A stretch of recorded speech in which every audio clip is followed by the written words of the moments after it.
I'm here at the Tucker Hill recreation area in the Croom tract of the Whithlacoochee State Forest.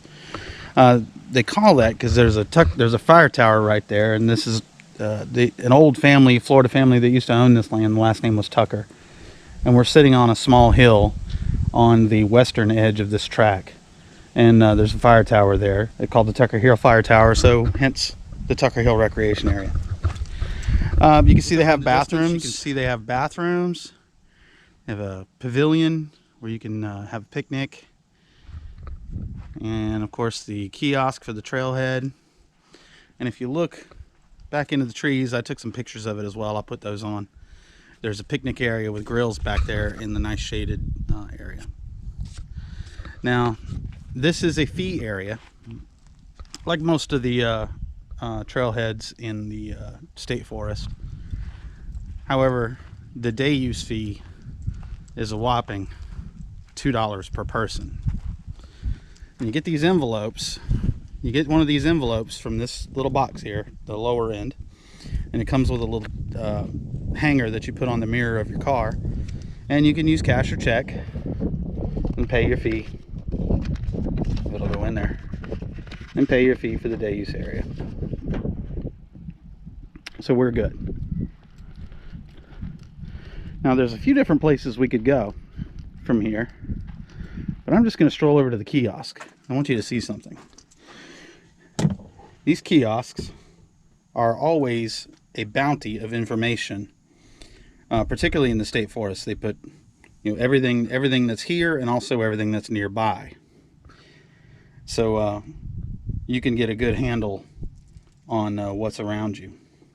Now we are at the Croom tract, and these are the Croom hiking trails. Now in this pamphlet, also I'm going to show you after I close this. In this pamphlet is a map, and you can see the Tucker Hill Fire Tower right there on the map. We are going to go north from here. We're going to go north up towards that campsite that's right there, and we'll probably go a little bit further, maybe out to Forest Road 4. But essentially, the area we're going to cover today, pin this up here so you can, I'll reset this. The area we're going to cover today is from right here, from right here at the Tucker Hill Fire Tower. We're going to go up past this campsite and probably up somewhere close to Forest Road 4 and back, because it's kind of late in the day. I don't have time to do the whole AB loop, which is about 7 miles. But from here to there and back will be 3 to 4 miles.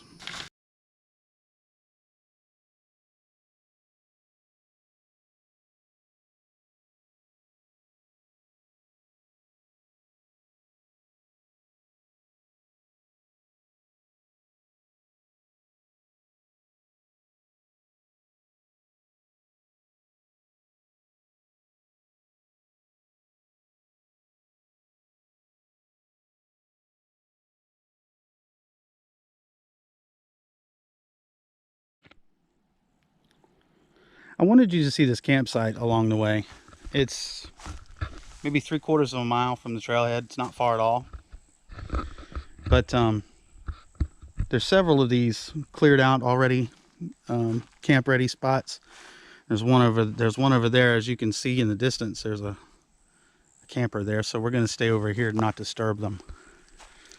But around the campground, the designated camping zone, you'll find these trees with these white bands on them. Can you see that one there? Now you're allowed to set up tent. You're allowed to set up your camp anywhere within those white bands. And there's a few of these spots like this one that are pre-cleared. But if you prefer a more rustic thing, you can go off into the bushes a little bit. Those I don't know if you can see that one. That's kind of way down there. But off in the distance, there's another white band. So it's a pretty big area where you're allowed to camp. And I've actually camped at this very spot myself. Was maybe, it's been about 20 years. When my wife was in college, we camped here. Maybe about a year before we got married. And this is a really nice, quiet place. You're around 12 to 13 miles to the nearest town from here. There's no water here, but you can get water back at the Tucker Hill trailhead. It's only maybe 3/4 of a mile from here. So if you run out of water, there's water close by. But this is a beautiful place to camp. And the sites, however, you do have to reserve in advance. And that can be done on reserveamerica.com. Almost all of the campsites in any of the state forests in Florida require that advance reservation. There's only a few here and there that still have pay stations, what they call an Iron Ranger. Whereas, there's no ranger station there to collect your money. It's just a self-pay station, much like the day use areas. But again, the reservations are easy. reserveamerica.com. Search the campground you want to go to, and it's right there. So we're only going to go, it's kind of late in the afternoon, so we're only going to go about another maybe 1.5 miles to 2 miles, and then back. There's a forest road number 4, that's maybe 3 miles north of here, 3 miles north of the trailhead, excuse me. And we're going to go there and back today. That's going to be our round trip for the day. I do want to stress something, though. This is not a strenuous hike. Take a good look at me. This is not a strenuous hike. I have no trouble making this hike. And I'm a fat guy with a bad back and at least one bad knee. The other one's not perfect. But, and I'm having no trouble making this hike. There's a kind of a gentle downhill slope on the way in, and it'll be a gentle uphill slope on the way out. And I've done this several times. I don't know if you remember from previous videos, but I grew up close to this area. And I've done it many times, so I know what's ahead of me. This is going to be fun.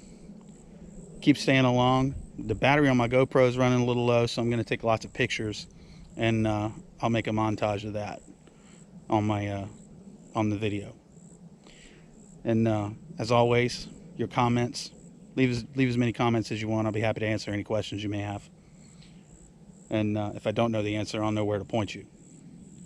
In the meantime, get out there, have some fun, get away from your phones, enjoy yourselves. And you don't have to spend a lot of money.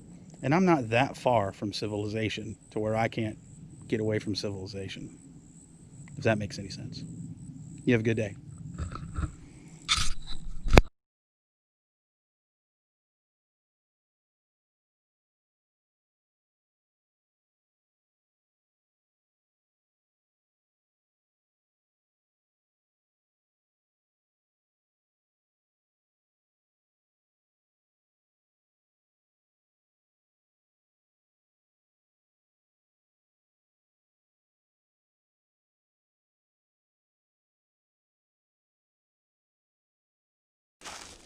You can see from this sign here, the Florida Trail veers off to the left. There's an intersection on a local road, Willow Street. And you can see I'm still following the A-loop, and Tucker Hill is back behind me. And right up here is a mileage marker. It's describing the AB Cross Trail. Now the AB Cross Trail on our map that we got from the kiosk is right here. So we are, according to this sign, 3.2 miles from that intersection. So we are basically about a mile north of the Tucker Hill Fire Tower from this dot here. Okay, or from this dot here from the campsite. We're about a mile in from the campsite. So we're right about where this curve is right here. We're almost to our destination. You know, there's a lot of nice little shade pockets like this one, you can take a break, have a sip of water. Maybe if you brought a snack with you, have a snack. It's a pretty nice trail. It's kind of hot today. It's about 4 o'clock or so in the evening, or in the late afternoon rather. And this is Central Florida in early May, so it's consistently around 90 degrees during the day. But in the shade, out here in the woods, I got a decent breeze blowing. It's not bad at all, really. I should take my thermometer off my pack and show you. But it's not bad at all. I don't know that I'd want to do this or any other hike in Florida in August. It's really hot in August here. But maybe a short one. But we're only maybe a quarter to half a mile from our turnaround point that we pre-chose. That is Forest Road 4. And this is really pretty out here. A family of 4 could literally do this hike for about $8. You know, depending on where you live, how long it took you to get here. If you live in the Tampa Bay area, it's a little more than an hour's drive to where my truck is parked, and it's all paved road to that location. So, you know, your average grocery go-getter wouldn't have any trouble getting there.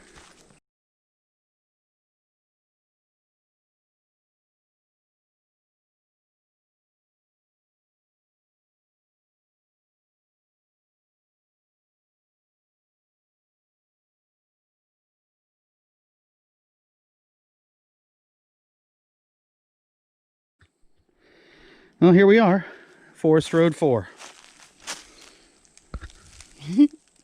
Forest Road 4. This was our pre-chosen turning around point. The state forest does a pretty good job of maintaining the roads and trails here in Florida. So using the natural resources we have for recreation is very easy, and it's not expensive. I want to make a quick comment about forest land, something a lot of people don't get. The reason for the day use fees. See, forest land, whether it's owned by the government or owned by a private landowner, normally only remains forest land as long as the owner can afford to keep it as forest land. So there's different programs, different share programs that large tract landowners can use, cost share programs provided by the government to help offset their expenses for owning the large pieces of land. And but that's also the reason that the state forest itself has day use areas. They also, sell different kinds of permits, like to contractors who come in and collect pine straw, contractors that come in and collect logs. And so the forest is not only sustainable, it's a sustainable working forest, but it helps offset the cost not only to the taxpayer, but that's also helps them keep the day use fees low. Like $2 a person is nothing. And there's also like annual permits you can buy. You can get those online at FloridaStateForest.com. Fresh from Florida, Florida State Forest, excuse me. But and that's easy. It's easy to find that online. You just Google Florida State Forest, and you're there. And you can get annual permits, family passes. If you use the forest a lot, like I do, it's pretty economical. But and then you don't have to pay the day use fees if you have that permit. But those fees, the logging operations, and the pine straw collection, and there's a ton of them. There's edible plants. People that come in and collect fruit from edible plants, they can get permits. There's all kinds of different permits that the Florida Forest Service. There's all kinds of permits that the Florida Forest Service has available, and all that helps the state offset the cost to John Q. taxpayer to keep this land forest. And they have a very good team of people that run the forest here, and they deserve our thanks and respect. But this is my pre-planned turning around point. The battery on the GoPro is just about dead. I'm surprised I'm still shooting video, actually. So I'm not going to shoot my trip back, but I am going to take some pictures along the way so you can see the sights that I've seen on my digital camera, and I'll put a picture montage at the end of this video. And as always, I say this every time, thanks for watching. And also, get out, do things like this with your family. My kids are mostly grown, so, you know, my son is, well, he's about to turn 16, and hanging out with dad isn't necessarily the cool thing to do anymore, although we still do hang out. But when he was younger, before I got into videoing our trips, we went on a lot. Canoe trips, hiking trips, fishing trips. Do things like that with your kids. They'll remember it. I did it with my dad, and I remember those trips very fondly. Get out, create some family memories, have some fun.